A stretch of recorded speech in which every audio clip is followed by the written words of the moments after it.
احسن علی کی چھٹی سالگرہ جیسے جیسے قریب آ رہی تھی ویسے ویسے امجد علی کا دل ڈوبتا جا رہا تھا۔ اس کا بس نہیں چل رہا تھا کہ 11 اکتوبر کا دن کیلنڈر سے نکال دے یا پھر کوئی ایسی جادو کی چھڑی ہاتھ لگ جائے جس کو گھماتے ہی 10 سے 12 اکتوبر کا دن آ جائے۔ مگر قانون فطرت کیسے بدل سکتا ہے؟ 10 کے بعد 11 تاریخ آتی ہی تھی۔ بابا جانی زندگی بخش آواز اسے سوچو کہ گہرے پتال سے نکال لائی، مگر یہ زندگی بخش آواز اسے کب تک زندگی بخشے گی؟ 11 اکتوبر میں اب دن ہی کتنے رہ گئے تھے؟ جی بابا کی جان، اس نے احسن کو اپنے ساتھ لگاتے ہوئے کہا۔ بابا جانی، اپنی برتھ ڈے پر میں نے اتنی بڑی گاڑی لینی ہے۔ معصوم احسن نے اپنے ہاتھوں کو پھیلاتے ہوئے کہا۔ امجد علی کی آنکھیں آنسوؤں سے لبریز ہو گئی اور بیٹے کو گود میں بٹھاتے ہوئے بولا، ضرور بیٹا، جیسی کار آپ پسند کرو گے وہی لے کر دوں گا۔ سچ بابا جانی؟ اس کی روشن آنکھیں خوشیوں سے بھر گئی۔ اس نے بیٹے کے گال چومے بڑی عقیدت، محبت اور احترام سے۔ ایسا کہتے ہیں کہ ابھی چلتے ہیں۔ وہ بہت ہی اچھی طرح جانتا تھا بیٹے کی یہ سالگرہ وہ کبھی نہیں منا پائے گا، اس لیے اس کی خوشیوں کے لیے وہ جتنا کر سکتا تھا کرنا چاہتا تھا۔ احسن کی چھوٹی چھوٹی خوشیاں اس کے لیے زندگی کی بہت بڑی خوشیاں تھی۔ ہاں ابھی چلو، جلدی سے اپنی ماما کو بلاؤ، ہم تینوں اکٹھے چلتے ہیں۔ ٹھیک ہے بابا جانی، اور وہ ہنستا کھیلتا اپنی ماں کو بلانے چلا گیا۔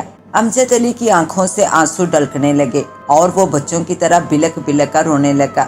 مجھے معاف کر دیں بھیا جی، آپ کو اللہ رسول کا واسطہ بھیا جی، میں بہت کمزور انسان ہوں، شیطان کے بہکاوے میں آ گیا تھا۔ ہمارے گناہوں کو تو اللہ بھی معاف کر دیتا ہے، آپ بھی مجھے معاف کر دیں۔ اس دکھ کو سہارنے کی اب مجھ میں ہمت نہیں ہے۔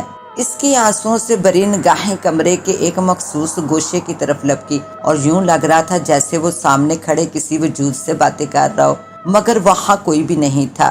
چھم چھم چھم، شاید کوئی پذیب سی بجی تھی۔ امجد علی نے چونک کر ادھر ادھر دیکھا، مگر اپنے 2 گدھوں کے سوا وہاں کوئی ذی روح موجود نہ تھا۔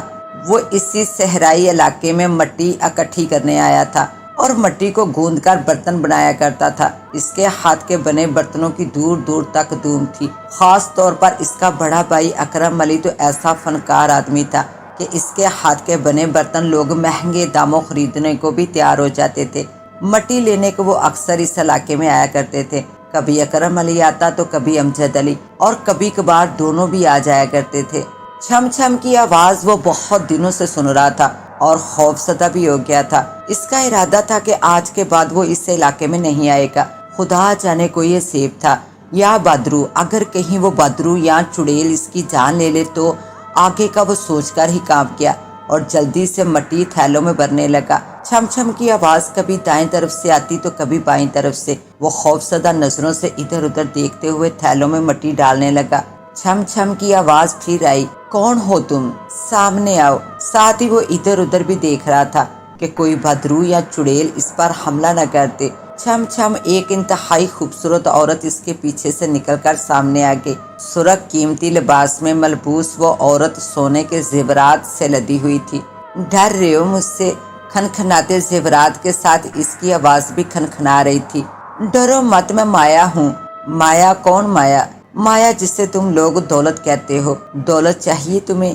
اس نے کھنکھناتے لہجے میں پوچھا۔ دولت؟ اس کی آنکھیں چمکی۔ کسے نہیں چاہیے ہوتی ہے دولت؟ وہ چھوٹا سا ٹیلا دیکھ رہے ہو نا، اس کے اندر دولت دفن ہے۔ چاہیے تمہیں؟ ہاں کیوں نہیں، اور اس کے بدلے تم مجھے کیا دو گے؟ اس نے بڑی ادا سے پوچھا۔ میرے پاس تو تمہیں دینے کو کچھ بھی نہیں ہے، امجد علی مایوسی سے بولا۔ مجھے دینے کو تمہارے پاس بہت کچھ ہے، تم دینے کی حامی تو بھرو۔ اس نے گویا ترغیب دی۔ بھینٹ؟ مجھے بھینٹ چاہیے۔ بھینٹ؟ امجد علی نے نہ سمجھی کے عالم میں دہرایا۔ وہ کیا ہوتی ہے؟ تم لوگ اسے قربانی بولتے ہو۔ مجھے خون چاہیے، قربانی کا خون۔ ہاں ٹھیک ہے، میں کل ایک بکرا لے آؤں گا اور تمہارے پاس قربان کر دوں گا، امجد علی نے بولے پن سے کہا۔ وہ گویا کسی لطیفے پر ہنسی تھی۔ ارے بدھو، مجھے بکرے کی قربانی نہیں چاہیے، انسان کی قربانی چاہیے۔ انسان کی؟ اس کی ہوائیاں اڑی۔ ہاں، اور وہ بھی تمہارے بھائی کی۔ وہ پہلوٹی کی اولاد ہے اور اس کی پیدائش پورن ماشی کی رات ہوئی تھی۔ مجھے اس کی بھینٹ چاہیے۔ منظور ہے تو بولو۔ بھیا جی کی قربانی ناممکن، کبھی نہیں۔ پتہ نہیں اس نے اپنے آپ سے کہا تھا یا وہ مایا سے کہہ رہا تھا۔ سوچ لو، بہرحال تمہارے پاس 3 دن ہے۔ چوتھے دن سورج طلوع ہونے سے پہلے پہلے چھم چھم پازیب بجنے کی آواز آ رہی تھی، مگر وہ کہیں نہیں تھی۔ وہ حیران نظروں سے ادھر ادھر دیکھ رہا تھا، پتہ نہیں یہ سب اس کا وہم تھا یا پھر اس نے کوئی خواب دیکھا تھا۔ گھر آ کر بھی وہ کھویا کھویا سا تھا، دل بھائی کی محبت میں کھینچا جا رہا تھا تو دماغ دولت کی ترغیب دیے جا رہا تھا۔ بھیا جی سے اسے بہت محبت تھی، دونوں بھائی ایک دوسرے کو دے کر جیتے تھے، مگر دولت بھی تو وقت کی ضرورت تھی۔ آخر وہ کب تک برتن بنا کر گزارا کرے گا؟ کل کلا کو اس کی شادی ہوگی، بچے ہوں گے، تو وہ بھی اسی طرح تمام عمر برتن بنا کر اور سسک کر زندگی گزاریں گے۔ دل و دماغ کی جنگ نے اسے نڈھال کر دیا تھا، مگر پھر بھی وہ اس جگہ جانا چاہتا تھا۔ وہ یہ جاننا چاہتا تھا کہ یہ سب اس کا وہم تھا یا پھر وہ مایا واقعی ایک حقیقت تھی، اور یہ حقیقت ہی تھی۔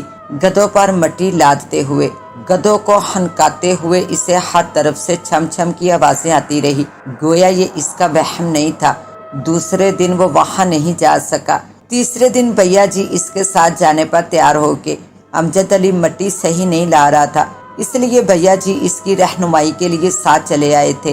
امجد علی کا دل دھک دھک کر رہا تھا، دل و دماغ میں جنگ اب بھی جاری تھی۔ بھیا جی کے ساتھ آنے سے اس جنگ میں شدت آ گئی تھی۔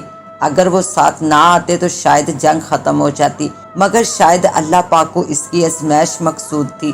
بھیا جی مٹی کی کیا خصوصیت بتا رہے تھے، اسے بالکل سمجھ نہیں آ رہی تھی۔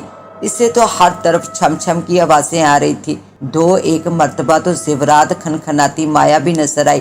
پھر پتہ نہیں کیا ہوا، امجد علی کا کندھا بھیا جی سے ٹکرایا اور بھیا جی اپنا توازن برقرار نہ رکھ سکے۔ وہ دونوں اس وقت ایک اونچے ٹیلے پر کھڑے تھے۔ نیچے پڑے نکیلے ٹیلوں پر بھیا جی اتنے برے طریقے سے گرے کہ ان کا سر پھٹ گیا اور وہ چند لمحوں میں ہی ختم ہو کے کہ جانے کہاں سے سیروں کے حساب سے سکے اور زیورات نمودار ہوئے۔ امجد علی نے سب سے پہلے تو سارا خزانہ بوریوں میں بھر کر گدھوں پر لادا، پھر بھیا جی کی لاش کو گدھے پر رکھ کر روتا پیٹتا گاؤں آ گیا۔ لوگوں کو اس نے یہی بتایا کہ بھیا جی ٹیلے سے پھسل کر گر پڑے اور پتھروں سے ٹکرا کر ان کی موت واقع ہو گئی، اور شاید حقیقت بھی یہی تھی۔ بھیا جی کے بعد گاؤں میں اب اس کا کون رہ گیا تھا؟ پھر ویسے بھی اتنی ساری دولت کے ساتھ اس نے گاؤں میں تھوڑی رہنا تھا، سو سب کچھ چھوڑ چھاڑ کر وہ بہاول پور چلا گیا۔ بے انتہا دولت کے ساتھ کاروبار شروع کیا۔ بہت تھوڑے عرصے میں اس نے کاروبار کی دنیا میں اپنے قدم جما لیے تھے۔ شادی تو زندگی کا لازمی حصہ ہے، سو کاروباری حلقے میں اپنی ایک دوست کی بہن کو اپنی دلہن بنا کر اپنے محل کو آباد کرنے لے آیا۔ زندگی اتنی خوبصورت ہو جائے گی اس نے کبھی سوچا بھی نہیں تھا۔ کبھی کبھار بھیا جی کی یاد اسے بہت ستاتی تو وہ انہیں جھٹک دیتا۔ زندگی اب آگے ہی بڑھنی تھی اور بھیا جی تو بہت پیچھے رہ گئے تھے، سو انہیں یاد کرنے کا کیا فائدہ۔ ہاں البتہ وہ کبھی کبھار بھیا جی کے لیے ختم دلا کر کھانا غریبوں میں ضرور بانٹ دیا کرتا تھا۔ بابر علی پیدا ہوا تو اس کی خوشیوں کا کوئی ٹھکانہ نہ تھا۔ زندگی اب مکمل ہو گئی تھی، اسے اور کیا چاہیے تھا۔ بابر علی کے 2.5 سال بعد آسم علی نے آ کر اس کی خوشیوں کو 4 چاند لگا دیے۔ زندگی سے اسے اب اور کچھ نہیں چاہیے تھا۔ اس کے بچے پڑھ لکھ کر اپنی منزلوں تک پہنچ جائیں تو اس کی زندگی کا مقصد گویا پورا ہو جاتا۔ پہلا بیٹا ہونے کے ناطے بابر علی امجد علی کو زیادہ ہی پیارا تھا۔ اس کی 6 سالگرہ قریب آ رہی تھی اور وہ اپنی بیوی کے ساتھ مل کر اس دن کو بہت دھوم دھام سے منانے کا پلان بنا رہا تھا۔ سب تیاریاں مکمل تھی۔ سالگرہ کے خوبصورت کارڈز بانٹے جا چکے تھے، لون کی ڈیکوریشن مکمل تھی، 15 پاؤنڈ کیک کا آرڈر دیا جا چکا تھا کہ سالگرہ سے 1 دن پہلے بابر علی کو ڈائریا ہو گیا اور شدت کے ساتھ حملہ ہوا۔ ڈاکٹر کی ٹریٹمنٹ کے باوجود عین اپنی سالگرہ کی صبح وہ اس جہان فانی سے منہ موڑ گیا۔ امجد علی اور اس کی بیوی گویا پاگل سے ہو گئے، پہلی اولاد اور وہ بھی بیٹا، اس کا جتنا غم مناتے کم تھا، مگر وقت سب سے بڑا مرہم ہے۔ آہستہ آہستہ انہیں بھی صبر آتا گیا۔ پھر احمد علی اور آسم علی نے ان کی توجہ کھینچ لی۔ اللہ پاک نے بابر علی کی جگہ احسن علی کو ان لوگوں کے پاس بھیج دیا۔ نیا کھلونا پا کر وہ بہل گئے۔ احمد علی کی 6 سالگرہ قریب آنے لگی تو امجد علی کو خوف سا محسوس ہونے لگا، جیسے کوئی انہونی ہونے جا رہی ہو۔ شاید یہ بابر کے اچانک چلے جانے کی وجہ سے خوف محسوس ہو رہا ہے۔ اس نے سوچا کہ کہیں احمد کو بھی کچھ نہ ہو جائے۔ سوچے بلا روک ٹوک اس کے ذہن میں قبضہ جمائے جا رہی تھی۔ وہ بھی تو 6 سال کا ہونے لگا ہے اور امجد کا خوف بجا تھا۔ عین اپنی سالگرہ کے دن کھیلتے ہوئے وہ پتھروں پر گرا تو اٹھ نہ سکا۔ امجد علی کی زندگی سے خوشیاں اب روٹھنے لگی تھی، زندگی کی خوبصورتی مند پڑنے لگی تھی۔ 2 بیٹے گنوا کر وہ مرجھا گیا تھا، اسے اب خوف محسوس ہونے لگا تھا۔ دونوں بچے اپنی 6 سالگرہ والے دن دنیا سے رخصت ہوئے تھے۔ اس میں کیا راز تھا؟ اس کی سمجھ سے باہر تھا۔ باقی دونوں بیٹوں کے معاملے میں اب وہ محتاط ہو گیا تھا، مگر ہونی کو کون ٹال سکتا ہے؟ لاکھ احتیاط کے باوجود، وہ ہر دم اس کے ساتھ رہنے کے باوجود، عاصم علی اس کے ہاتھوں میں اپنی زندگی کی بازی ہار گیا، اور یہ اس کی 6 سالگرہ تھی۔ وہ تو پاگل ہو گیا۔ کیا غلطی ہوئی ہے اس سے کہ اس کی اولاد 6 سال سے زیادہ جی نہیں پاتی؟ کیا گناہ کیا ہے اس نے جس کی اتنی کڑی سزا بھگت رہا ہے؟ یہ عاصم علی کی موت کا 3را دن تھا۔ وہ غم سے نڈھال اپنے کمرے میں پڑا بیٹوں کا سوگ منا رہا تھا۔ اس کی بیوی احسن کے ساتھ دوسرے کمرے میں تھی جب ایک سرسراتی آواز پر امجد علی چونک اٹھا۔ امجد علی نے ادھر ادھر دیکھا مگر وہاں کوئی نہ تھا۔ کون؟ ساتھ ہی ایک شبیہ بھی واضح ہوئی۔ بھیا جی، آپ اسی دولت کے لیے مجھے مارا تھا نا تم نے؟ بھیا جی کے وجود سے سرسراتی ہوئی آواز نکلی۔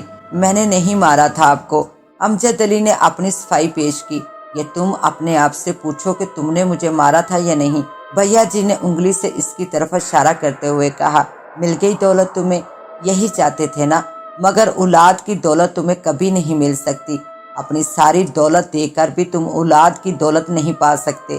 تمہارا اور تمہاری اولاد کا ساتھ صرف 6 برس تک ہوگا، اور یہ میرا نہیں، قدرت کا فیصلہ ہے، قانون قدرت ہے۔ بھیا جی، امجد علی چلایا مگر وہاں کوئی نہیں تھا۔ بہاولپور کی گلیوں میں آج بھی ایک پاگل آدمی پھرتا ہے جو صرف ایک ہی لفظ بولتا ہے، بھیا جی۔ کوئی اسے کھانا دے دیتا ہے تو کھا لیتا ہے، ورنہ کئی دن تک بھوکا رہتا ہے، مگر اسے اس بات کی کوئی پرواہ نہیں ہوتی۔ جس دولت کی خاطر اس نے بھائی کی جان لے لی تھی، وہ بھی کب کا منہ موڑ کر جا چکی ہے۔ اب صرف امجد علی ہے اور اس کی آواز، بھیا جی۔ اس کے ساتھ ہی اب مجھے دے اجازت، ملتے ہیں انشاءاللہ ایک نیو کہانی کے ساتھ۔ تب تک کے لیے اللہ نگہبان۔